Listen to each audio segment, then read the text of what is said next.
Special कक्षा and this is the class 6th NCERT history and ये हमारा third chapter है इन द अर्लियर सिटीज़। इस chapter में हम पढ़ेंगे कि उस टाइम पे जो अर्लियर सिटीज़ थी उनमें क्या यूनिक फीचर्स थे, कैसे वो प्लान करके बिल्ड की गई थी, ठीक है, किस तरह की थी, कि उसे आज की सिटीज़ और उस सिटीज़ में क्या डिफरेंसेस हैं। ओके, हम ये सब इस चैप्टर में पढ़ेंगे, राइट। तो हमारा फर्स्ट टॉपिक है the story of Harappa. Harappa की स्टोरी के बारे में जानेंगे। हम हड़प्पा की स्टोरी के बारे में क्यों जानेंगे?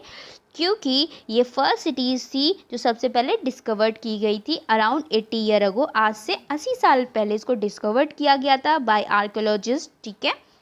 And this was the first cities to be discovered, okay, and all other cities were buildings similar to Harappa. That means कि और जो अदर सिटीज़ थी हड़प्पा के बाद जितनी भी डिस्कवर्ड हुई थी वो सारी की सारी इसके सिमिलर थी, ऑलमोस्ट सिमिलर थी। इसलिए हम जब हड़प्पा के बारे में पढ़ेंगे तो हम उसके बारे में भी जान जाएंगे। These cities developed about 4700 year ago. That means कि ये जो सिटीज़ थी वो 4700 ईयर अगो डेवलप्ड हुई थी, बट हमें 80 ईयर अगो हमें इसके बारे में पता चला। में ये तो पता चला गया कि जो हड़प्पा सिटी तो सबसे पहले डिस्कवर्ड हुई थी, और जो ये सिटीज़ थी, ठीक है, जो भी अर्लियर सिटीज़ थी कहाँ तक स्प्रेडिड थी, कहाँ तक फली फूली और कहाँ तक बिखरी हुई थी, ऐसे मतलब कि कहाँ तक स्प्रेड थी, ओके, कॉन्टिनेंट्स में हमारे। तो these cities were found in the Punjab, Sindh in Pakistan, Gujarat, Rajasthan, Haryana और पंजाब इन इंडिया, ओके। एक पंजाब इन सिंध और एक पंजाब इन हरियाणा, तो हम पाकिस्तान, ओके। तो हम यहाँ देखते हैं हड़प्पा ये हमारी सिटी है, जो प्राइमरी सिटी है हम कह सकते हो, जो सबसे पहले डिस्कवर्ड हुई थी वो है। एंड उसके बाद ये कहाँ तक स्प्रेड हुई थी, यहाँ पे पंजाब, राजस्थान, गुजरात एंड यहाँ पे सिंध इन पाकिस्तान, तो यहाँ तक ये स्प्रेडेड थी। और इसमें एक और खासियत बात ये है कि जो सिटीज़ थी इसमें हमें डिफरेंट तरह के यूनिक ऑब्जेक्ट मिले हैं, ठीक है, ऑल सिटीज़ में जितनी भी स्प्रेडेड थी। जैसे red pottery painted with design in black, मतलब कि डिफरेंट तरह के हमें एविडेंसेस मिले हैं डिफरेंट सिटीज़ से जो कि सिमिलर टाइप की कंस्ट्रक्शंस था। और इसमें ये पॉइंट याद रखने वाला है कि ये जो सिटीज़ थी कहाँ तक स्प्रेडेड थी, राइट। अब हम ये पढ़ेंगे कि हड़प्पा सिटी के बारे में क्या ऐसा स्पेशल था, okay. What was special about Harappan cities? These cities were divided into 2 और मोर पार्ट्स। 2 या 2 से ज़्यादा भाग में ये बटी हुई होती थी, और जो इसमें जो पार्ट स्मॉलर एरिया में होता था बट हायर होता था उसे हम सिटाडेल कहते हैं, और जो एरिया लार्जर होता था बट लोअर होता था उसे हम लोअर टाउन कहते हैं। इसे हम ऐसे भी समझ सकते हैं कि मान लो ये हमारी सिटी है, ठीक है, ये एक पर्टिकुलर एरिया है, इसे हमने 2 पार्ट में डिवाइड कर दिया है।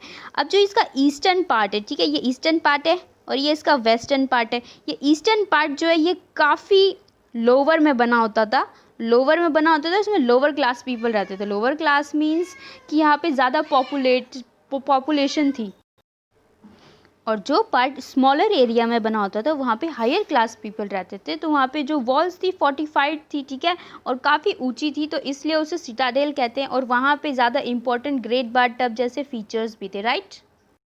तो इस पॉइंट से हम समझ सकते हैं कि किसी भी सिटीज़ में 2 तरह के पीपल रहते हैं। एक जो कॉमन पीपल होते हैं, ठीक है, लाइक अस कॉमन पीपल, और जो इम्पोर्टेंट पीपल्स होते हैं लाइक जिन्होंने कंस्ट्रक्शन करनी है, या मतलब जो डिसाइड करते हैं कि हमारी सिटीज़ कैसे जो प्लानिंग करने वाले होते हैं, जैसे राजा टाइप, ठीक है, इम्पोर्टेंट पीपल जो उनकी रक्षा करते हैं, इस तरह के वो जो ये हमारा जो सिटाडेल वाला हिस्सा है उसमें रहते थे। और जो कॉमन पीपल होते थे जो कंस्ट्रक्शन करते थे एंड और भी अदर वर्क करते थे वो कहाँ रहते थे, वो लोअर टाउन वाले एरिया में रहते थे, जो कि लार्जर था बट लोअर टाउन कहते थे। जो सिटाडेल था वो लेस एरिया में बना था, ठीक है, बट क्या था, वो काफ़ी ऊंचाई पे था। अब इन सिटीज़ के बारे में, the walls of baked bricks were built around each part, मतलब हर सिटीज़ में क्या है कि बेक्ड ब्रिक से एक वॉल बनाई जाती थी। क्यों बनाई जाती थी? ताकि वो अपने आप को सुरक्षित कर सके। The baked bricks were so well baked that they have lasted for 1000 of year, मतलब काफ़ी अच्छी तरह से ईंटों को पकाया जाता था, मतलब भट्टी में, ठीक है।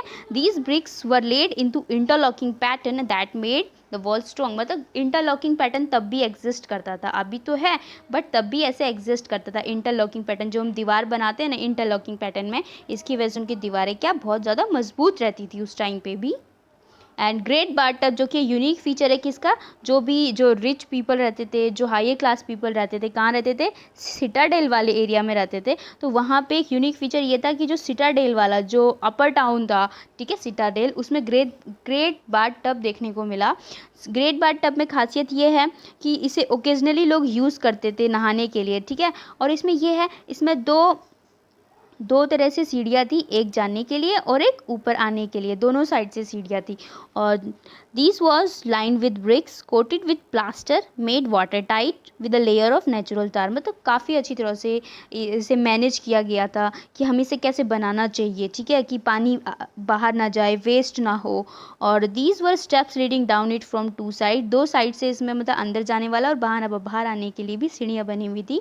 And water was probably brought it from the well and drain out after use. मतलब कि जो वेल होते थे, जो कुएँ होते थे, उससे पानी यहाँ डाला जाता था या लिया जाता था किसी भी तरह से, और आफ्टर यूज़ के बाद जो वो पानी होता था बाहर ड्रेन आउट कर दिया जाता था, निकाल दिया जाता था, ठीक है। ओकेजनली लोग इसे यूज़ करते थे।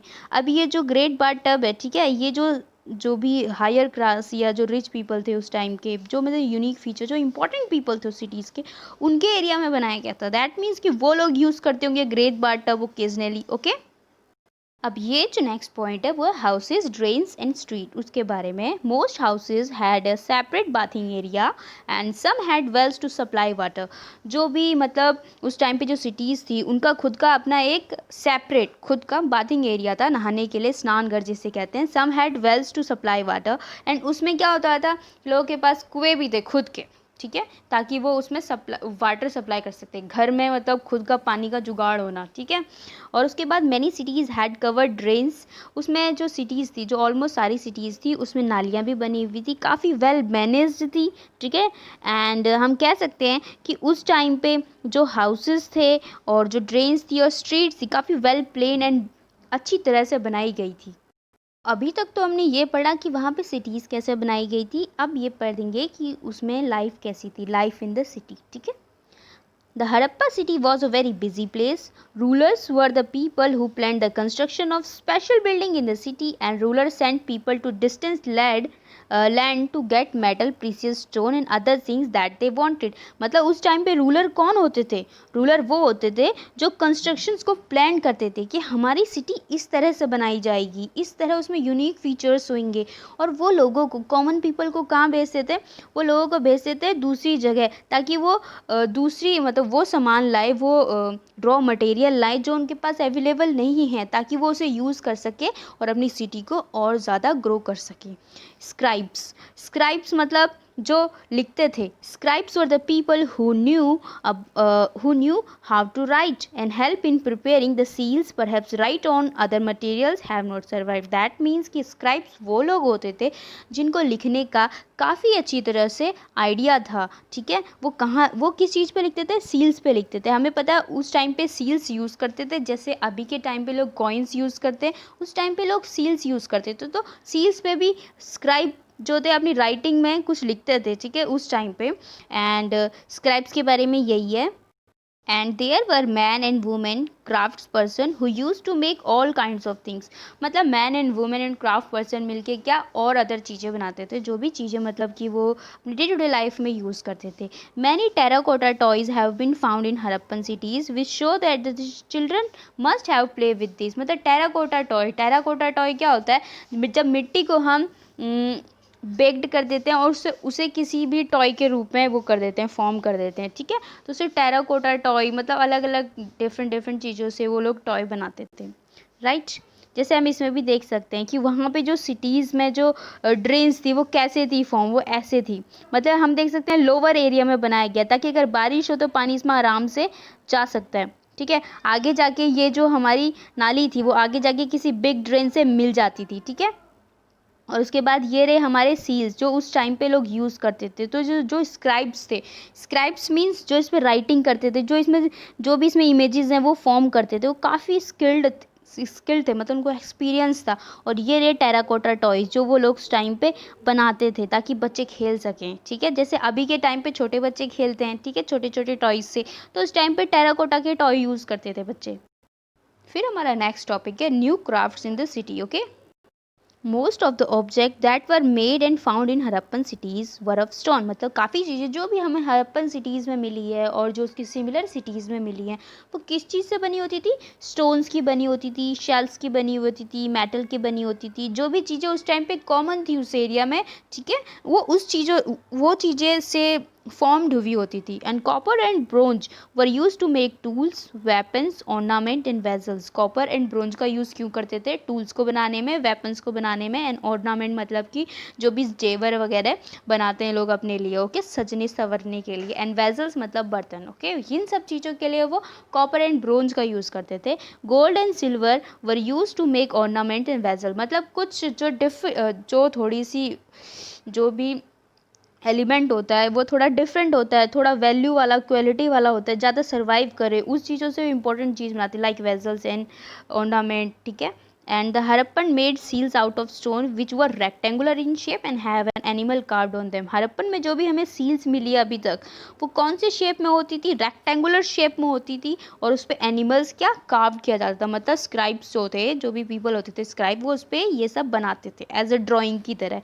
The Harappan also made pots with beautiful black design. Harappan city में जो भी लोग थे वो पॉट्स भी बनाते थे, ब्यूटीफुल ब्लैक डिज़ाइन, उसमें ब्यूटीफुल ब्लैक डिज़ाइन भी होता था। Actual piece of clothes were found from attach to the lid of silver vase and some copper objects at Mohenjodaro, मतलब हमें बहुत सारे एविडेंसेस भी मिले हैं कि तब के टाइम पे क्लोथ भी एग्जिस्ट करता था, उनको पता था कि क्लोथ्स कैसे बनाते हैं। कॉटन तो तब एग्जिस्ट करता था, जैसे हमने पढ़ा कि तमिलनाडु में कॉटन तब हो गया था discovered. Archaeologists have also found spindle wheels and made of terracotta frames which were used to spin thread. Okay. अब हम इसमें पिक्चर में देख सकते हैं, जैसा कि ये टॉय है, ठीक है, बच्चों का टॉय है, लेकिन ये प्लग है, जो हम प्लग मतलब कि जो हल जोतने के लिए उस टाइम पे लोग यूज़ करते थे। जो भी चीज़ें अराउंड में हमारे सराउंडिंग में एग्जिस्ट करती है, बच्चे उसी से तो खेलते हैं। तो ये सारे जो हैं ये बच्चों के टॉयज़ हैं उस टाइम के। तो इससे पता लगता है लोग इस हद तक डेवलप्ड हो गए थे, इतनी टेक्नोलॉजी आगे बढ़ गई थी कि उनको पता था कि हमें खेतों को कैसे जोतना है, ठीक है, और वो एनिमल्स का ऐसे यूज़ करने लगे थे, लाइक एक सामान को दूसरी जगह ट्रांसपोर्ट करने के लिए। तो इन जो टेराकोटा टॉयज़ थे उनसे हमें पता लगता है कि उस टाइम पे टेक्नोलॉजी इतनी आगे बढ़ गई थी कि वो लोग अपनी लाइफ को ईजी करने के लिए इस तरह यूज़ करते थे इन चीज़ों को। Then our next topic is in search of raw material. Raw materials क्या होते हैं? रॉ मटेरियल्स मतलब किसी भी चीज़ को बनाने के लिए जो हमें कच्चे धातु वगैरह चाहिए होते हैं, उसकी प्राइमरी स्टेज, तो प्राइमरी नीड होती है किसी भी चीज़ को बनाने के लिए। तो raw materials are the substances that are either found naturally or produced by farmers. Raw material या तो हमें नेचुरली मिल जाते हैं, ठीक है, या हमें किसी फार्मर्स और हर्डर से मिलते हैं। और raw materials are processed to produce finalised good. जब हम रॉ मटेरियल का यूज़ करते हैं, ठीक है, तो उससे फाइनाइज्ड मतलब एक अच्छी कटिंग एज जो भी चीज़ बनाते हैं काफ़ी अच्छी बनती है। The raw materials that the Harappans used were available locally, मतलब जो भी वो चीज़ बनाते थे, जो भी उनके अराउंड सराउंडिंग में जो भी चीज़ें होती थी, उन्हीं चीज़ों से वो लोग बनाते थे, उन्हीं चीज़ों को यूज़ करके अपने डे टू डे लाइफ में ईजी करने के लिए थिंग्स बनाते थे। The raw material that the Harappan use, okay, were as many items such as copper, tin, gold, silver and etc, precious stone जो भी थे वो दूसरे जगह से लाते थे। जैसे अभी हमने एक पॉइंट पढ़ा था जिसमें जो रूलर कौन थे, जो उस सिटी को प्लान करते थे, वो पीपल को दूसरी मतलब दूर लैंड पे भेजते थे। क्यों? ताकि वो ये जो रॉ मटेरियल है वो दूसरे प्लेस से लाए जो वहाँ पे एग्जिस्ट नहीं करते। अब ये इम्पॉर्टेंट पॉइंट है कि वो कौन कौन से रॉ मटेरियल किस किस प्लेस से लाते थे। Harappans probably got copper from present day Rajasthan and from Oman in West Asia. मतलब कॉपर वो कहाँ से लाते थे? कॉपर वो राजस्थान से लाते थे और ओमान से लाते थे। और tin which was mixed with copper two produce bronze. तब उनको पता नहीं था कि हम टिन कैसे बनाते हैं, तो वो टिन कहाँ से लाते थे? मतलब ब्रोंज को बनाने के लिए टिन की ज़रूरत पड़ती है, okay. And had been brought present day Afghanistan and Iran. तो टिन को कहाँ से लाते थे? अफगानिस्तान और ईरान से लाते थे। And gold had been brought from present day Karnataka. And precious stone जो भी वो यूज़ करते थे उस टाइम पे अपने ऑर्नामेंट बनाने में, गुजरात, ईरान, अफगानिस्तान। ये सब पॉइंट इंपॉर्टेंट है कि वो रॉ मटेरियल कहाँ कहाँ से लाते थे जो भी उनको लोकली अवेलेबल नहीं होते थे। देन हमारा नेक्स्ट टॉपिक आता है food for people in the cities. मतलब कि उस सिटीज़ में लोगों के लिए खाना कहाँ से आता था। People living in the country side grow crops, Rudyard animals. मतलब जो भी लोग कंट्री साइड में रहते थे, मतलब ये हमारी कंट्री है ओके। कंट्री साइड मतलब उस सिटीज़ के जो भी हिस्सा होता है, जैसे फार्मर्स जहाँ पे रहते हैं, फार्मर्स कहाँ रहते हैं, वो एक एक साइड में रहते हैं, ना कि ये हमारी सिटीज़ है तो यहाँ पे मार्केट वगैरह होती है, इस एरिया में तो कोई नहीं रहता। इस एरिया में जो भी रिचेस्ट पीपल होते हैं और जो कॉमन पीपल होते हैं वो रहते हैं, बट जो उगाने वाले होते हैं, चाहे जो डोमेस्टिकेशन करते हैं, एग्रीकल्चर करते हैं, वो सब ग्रो करते थे। और वो सब क्या करते थे, वो लोग फूड वगैरह जो है वो जो भी ये जो सिटीज़ होती थी इसमें क्या करते थे, प्रोवाइड करते थे। और वो क्या क्या प्रोवाइड करते थे, हड़प्पन्स जो थे वो ग्रो करते थे wheat, barley, pulses, peas, rice, ऐसे वो सब कुछ ग्रो करते थे।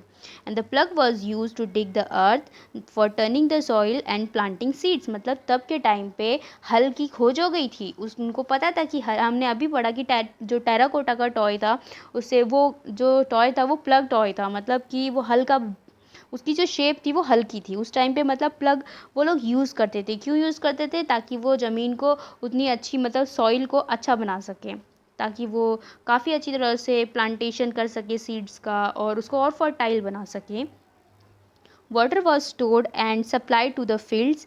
तब के टाइम पे भी वाटर जो है, ठीक है, पानी जो है स्टोर किया जाता था और जो भी उनके खेत थे उसमें सप्लाई किया था। When the plants were growing, जब भी उनको प्लांट्स वगैरह ग्रो करने होते थे। And the Harappans Rudyard kettles, मतलब उस टाइम पे उन्होंने डोमेस्टिकेशन भी स्टार्ट था। एंड उस टाइम पे उन्होंने, हम यहाँ देख सकते हैं, डोमेस्टिकेशन भी और उनको कल्टीवेशन का भी आइडिया था। And in the dry summer months large herds of animals were probably taken to great distance। मतलब जब ड्राई सीजन हो जाता, उनकी रिवर सूख जाती, तो वो अपने जानवरों को लेके क्या मूव करते, एक जगह पे एक जगह से दूसरी जगह मूव करते पानी और ग्रासेस के सर्च में। तो उस टाइम पे जो पीपल थे वो फ्रूट्स वगैरह भी कलेक्ट करते थे, फिश वगैरह भी पकड़ते थे, हंटेड एनिमल्स। तो हम कह सकते हैं उनकी लाइफ काफ़ी अच्छी थी, क्योंकि वो हर्डर्स भी थे, फार्मर्स भी थे और डोमेस्टिकेशन भी करते थे और उसी टाइम पे वो गैदरिंग भी करते थे। तो मतलब सब कुछ वो उनको पता था, काफ़ी वेल प्लान सिटी थी और वेल उनकी लाइफ थी। अब ये हड़प्पन टाउन्स इन गुजरात। अभी हमने फर्स्ट टॉपिक में पढ़ा था कि जो हड़प्पन सिटीज़ वो कहाँ कहाँ एक्सप्लोर हुई है, तो वो गुजरात में भी एक्सप्लोर हुई। तो गुजरात में कौन सी सिटी एक्सप्लोर हुई थी, द सिटी ऑफ धोलावीरा। बहुत इंपॉर्टेंट पॉइंट है, धोलावीरा जो है वो गुजरात में है, लोकेटेड ऑन खैदर बियोत कन रन ऑफ कच्छ में। रन ऑफ कच्छ के नियर है क्या, Dholavira. The city has a fresh water and fertile soil. That means कि उनके पास फ्रेश वाटर था पीने के लिए और फर्टाइल सॉइल थी, तो वहाँ पे सिटी होनी तो बनती है। Dholavira was divided into 3 part. अभी तक हमने पढ़ा जो हड़प्पन सिटीज़ थी वो 2 पार्ट में डिवाइड थी, ठीक है, lower town and west side में सिटाडेल। बट जो धोलावीरा एक ऐसी, इसकी यूनिक फीचर है कि धोलावीरा ऐसी सिटी है जो 3 पार्ट में डिवाइडेड थी, right. And each part was surrounded with massive stone walls with entrance through gateway। मतलब कि हम यूँ कह सकते हैं धोलावीरा में जो सिटीज़ थी वो 3 पार्ट में डिवाइड थी और सब की सब, मतलब सब में एंट्री के लिए एक मैसिव, मतलब बड़ा सा गेटवे भी था और स्टोन वॉल्स बहुत ज़्यादा थी, फोर्टिफिकेशन बहुत ज़्यादा थी, क्योंकि वो इम्पॉर्टेंट प्लेस था, क्योंकि वो पानी के नियर था, फ्रेश वाटर, सॉइल भी काफ़ी फर्टाइल थी। तो वहाँ पे जो लोग थे, ठीक है, उनको डर लगा रहता था और उससे कि बाहर से कहीं इन्वेडर्स ना आ जाए या कोई उनकी ज़मीन पे कब्जा करने के लिए ना आ जाए। तो उन्होंने काफ़ी बड़ी बड़ी बिल्डिंग्स फोर्टिफिकेशन करके रखी थी, ओके। और धोलावीरा के बारे में एक और बात है कि वहाँ पे एक लार्ज ओपन एरिया भी था, ठीक है, सेटलमेंट, जहाँ पे लोग ना मतलब कुछ भी स्पेशल चीज़ साथ में मनाते थे, like special ceremonies, okay. And fourth point is large letters of Harappan script were carved out white stone in made in would. मतलब कि जो भी चीज़ें थी वो धोलावीरा के बारे में, ये सब चीज़ें इंपॉर्टेंट है कि वो कहाँ लोकेट करती है और वो कितने पार्ट्स में डिवाइड करती है। धोलावीरा की एक कॉमन फीचर है कि वो 3 पार्ट में डिवाइडेड है, ठीक है। और ये एक अनदर सिटी है, the city of Lothal stood beside the tributary of Sabarmati. हमें पता है कि अभी तक जितनी भी अर्लियर सिटीज़ थी वो एक पानी के किनारे, ठीक है, नदी के किनारे ही स्टेबलाइज्ड होती है। तो लोथल एक दूसरी सिटी है जो गुजरात की है, ठीक है, Gujarat, close to gulf of Khambhat, the tributary of Sabarmati के किनारे है ये बहुत इंपॉर्टेंट इंफॉर्मेशन है कि लोथल की लोकेशन कहाँ है।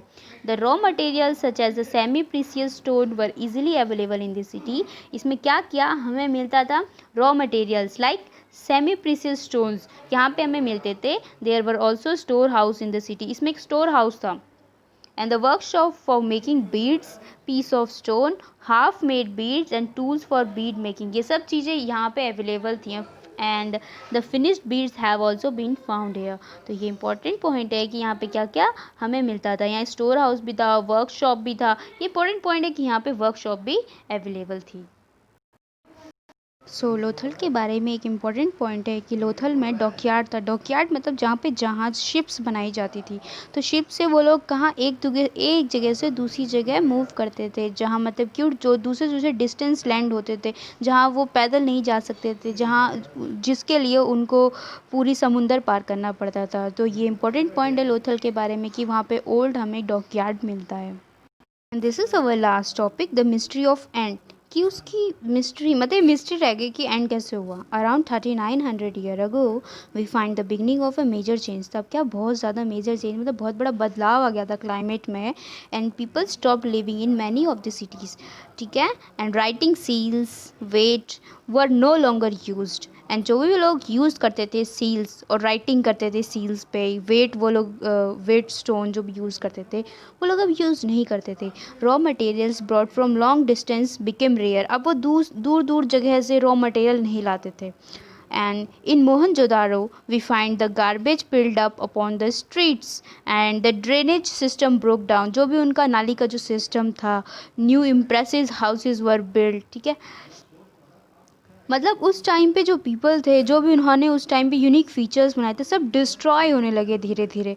वो लोग उन चीज़ों को कम बनाने लगे। Less impressive houses were build. वो धीरे धीरे करके पहले बहुत अच्छे घर बनाते थे, काफ़ी कंस्ट्रक्शन करके, काफ़ी वेल प्लान करके। अब वो सब चीज़ें नहीं रही। इवन ओवर द स्ट्रीट, पहले वो स्ट्रीट्स भी क्या 90 डिग्री पे फॉर्म होती थी। तो अब मतलब कि ऐसे 90 डिग्री पे स्ट्रीट्स वगैरह, नालियाँ काफ़ी मतलब कौन सी साइड वो लोग ड्रेनेज सिस्टम बनाएंगे, काफ़ी वेल प्लेन था। लेकिन अब क्या है, अब धीरे धीरे करके उसमें जैसे जैसे क्लाइमेट चेंज हुआ तो लोगों के माइंड में भी चेंजेस आए और उन लोगों ने वो सब कुछ छोड़ दिया। एंड यूँ भी कहते हैं कि मिस्ट्री ऑफ एंड, मतलब कि जो एंड हुआ वो मिस्ट्री है, उसको कोई बता नहीं सकते कि कैसे उसका एंड हुआ। कुछ लोग कहते हैं, some scholars suggest that the river dried up. Maybe वो जो रिवर्स थी जिसके अराउंड वो लोग रहते थे घर बना के, वो सारी ड्राइड अप, सूख गई। And other suggest that there was a deforestation हो सकता है, जंगल ख़त्म हो सकते हैं। In some areas there were people floods, मतलब बाढ़ आ गई कहीं पे, तो कहीं पे सूखा पड़ गया, कहीं पे रिवर सूख गई। ये सारे रीजंस बताते हैं लोग। But none of these reasons can explain the end of all cities. चलो हमने मान लिया कि वो तो इतनी बड़ी सिटीज़ थी, काफ़ी एक्सप्लोर थी, हमें पता है कहाँ कहाँ तक, पंजाब, राजस्थान, गुजरात, उसके बाद इधर जो भी हमारा एरिया था पाकिस्तान, सिंध, इतना बड़ा उसका एक्सप्लोरेशन था। तो मान लो एक जगह पे बाढ़ आ गई, दूसरी जगह डिफॉरेस्टेशन हो गया, क्या सब जगह ऐसा हो गया होगा? क्या सब जगह जो भी हमारी जो रिवर्स थी वो सूख गई होंगी? नहीं ना। तो इसकी जो मिस्ट्री है, ये मतलब इसकी जो एंडिंग है वो मिस्ट्री है। कोई नहीं जान पाया कि मतलब कि क्या हुआ था कि इसकी एंडिंग हो गई। Okay, so this is the ending of this chapter. So if you like, so please like, share and subscribe ताकि मेरे को भी मोटिवेशन मिले एंड मैं आगे भी ऐसी वीडियो बनाऊँ। And thank you so much for watching this video.